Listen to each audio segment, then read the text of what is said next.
ये हमारी ये कंबाइंड प्रेस कॉन्फ्रेंस है सीपीआईएम, आम आदमी पार्टी और जो हमारा इंडिया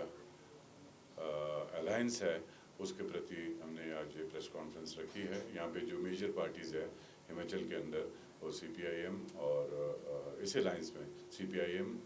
कांग्रेस और आम आदमी पार्टी। जनरली बाकी स्टेट्स में और भी डिफरेंट रीजनल पार्टीज़ हैं जो स्टेट की, पर लेकिन हिमाचल के अंदर ये मेजर अलायंस में हम 3 पार्टीज़ यहाँ पे हैं। हमने ये आज ये कॉन्फ्रेंस इसलिए रखी है, जॉइंट कॉन्फ्रेंस इसलिए रखी है क्योंकि जो ये पॉलिसी मैटर्स है, आपने अभी तक हमारे स्टेट में प्रेस कॉन्फ्रेंसेस नेशनल लेवल तक हुई है और फिर स्टेट लेवल तक हुई है। आज हम ये जो कॉन्फ्रेंस है हम ये इसको एक किस्म से डिस्ट्रिक्ट और अपने कॉन्स्टिट्यूंसी लेवल तक इसको हमने एड्रेस करने का प्रयास किया है। कई मुद्दे हैं इसमें और ख़ास करके जहाँ के कंसर्न है, नेशनल लेवल का जो कंसर्न है, जिसके कारण हमें जो हमारी एक सोच है, हमारे गठबंधन की जो सोच है उसको हमने ग्राउंड लेवल तक लोगों के बीच ले जाना है। तो उसकी सोच में हम ये कहना चाहते हैं कि हम सब इकट्ठे होकर इस इलेक्शन को लड़ रहे हैं और हमें उम्मीद है कि हम जो हमारी एक विचारधारा है जो कि खासकर सीपीआईएम और आम आदमी पार्टी और कांग्रेस है, लगभग हमारी विचारधारा सेम ही चलती है शुरू से लेकर। आइडियोलॉजी हमारी सेम है, हमारे कोई जिसे कहते हैं एक जो विजन है वो भी लगभग सेम है और मेन सोच हमारी ये है कि सर्कुलर गवर्नमेंट बने और जिस तरीके से आप अभी देख रहे हैं कि नेशनल लेवल पे क्या हो रहा है और किसी इम्पॉर्टेंट इश्यूज़ को एड्रेस नहीं किया जा रहा है, वो सिर्फ अभी तक भी मंगलसूत्र, राम मंदिर और जिसे कहते हैं इरेलीवेंट टॉपिक्स पे डिस्कशन नेशनल लेवल तक भी चल रही है। खास करके जो उनके स्टार प्रचारक है जिसमें कि मोदी जी को गिन सकते हैं हम और अमित शाह जी को गिन सकते हैं और डाउन द लाइन आपके नड्डा जी हो गए और जो भी इनके मेजर लोग हैं। पर लेकिन हम आम आदमी जिसे कहते हैं जनरल पब्लिक तक ये मैसेज देना चाहते हैं कि अभी ये टाइम आ गया है, ये बहुत अच्छा टाइम आया है। हम आप लोगों का सभी का सहयोग मांग रहे हैं, इसलिए मांग रहे हैं क्योंकि जो इनकी एंटी डेमोक्रेटिक पॉलिसीज़ है सेंटर में भी और स्टेट्स में भी, और उसके अलावा जो जिस तरीके से आज हमारी अनएम्प्लॉयमेंट है,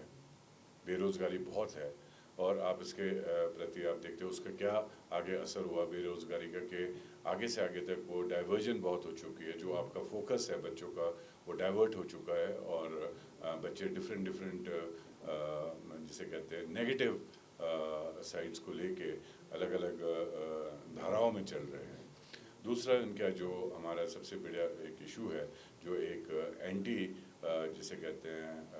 गवर्नमेंट पॉलिसीज़ है या एम्प्लॉयज़ पॉलिसीज़ है। आप देखना चाहते हैं कि हमारे स्टेट ने यहाँ पे हमने मिलजुल के सब ने एक ओपीएस जो हमारी कमिटमेंट थी एम्प्लॉयज़ के प्रति उसको लागू किया है और उसी इशू पे जब ये लागू हुआ है तो हमारे स्टेट गवर्नमेंट को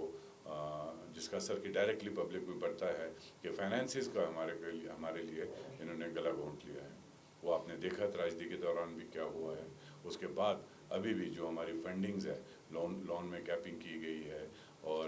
जो हमारे अपने ड्यूज़ है, स्टेट के ड्यूज़ है, एम्प्लॉयज़ के ड्यूज़ है, वो हमें मिल नहीं रहे सेंटर गवर्नमेंट से। तो काफ़ी एक डिस्पैरिटीज़ कांग्रेस ओरिएंटेड और अलग अलग पार्टीज़ के जो स्टेट्स रूल कर रहे हैं उनके प्रति सेंटर गवर्नमेंट ने क्या रवैया रखा है।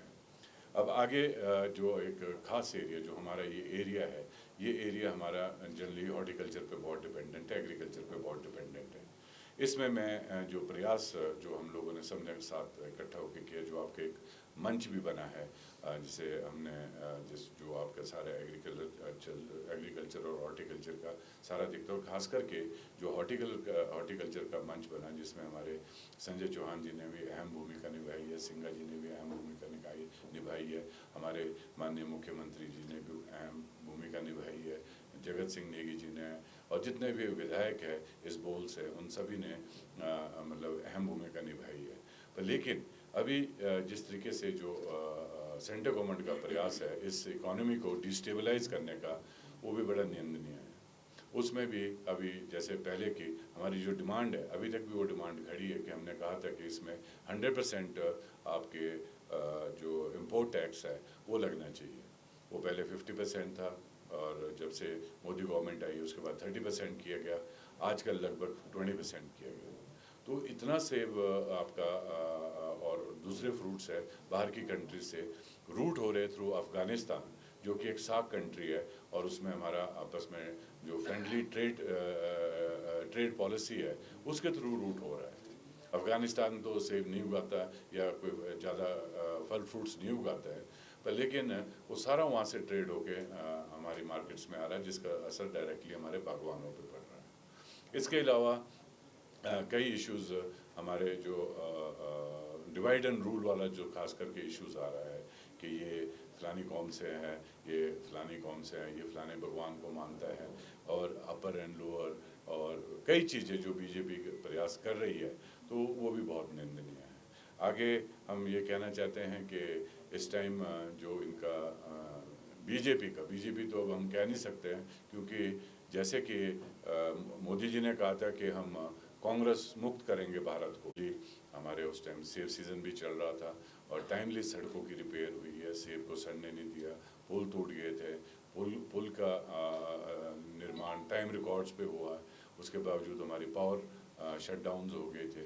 उसको टाइमली रिपेयर किया गया है। वाटर सप्लाईज आपकी अफेक्ट हो गई थी, उनको टाइमली रिपेयर किया गया है। तो इन सब चीज़ों के लिए जिन लोगों ने भी इसमें मदद की है, वो खासकर एम्प्लॉयज़ भी हैं जिन्होंने 24-24 घंटे 48 घंटे तक काम किया है, हम उनका भी आपके माध्यम से सभी का धन्यवाद करना चाहेंगे। और हम आज बस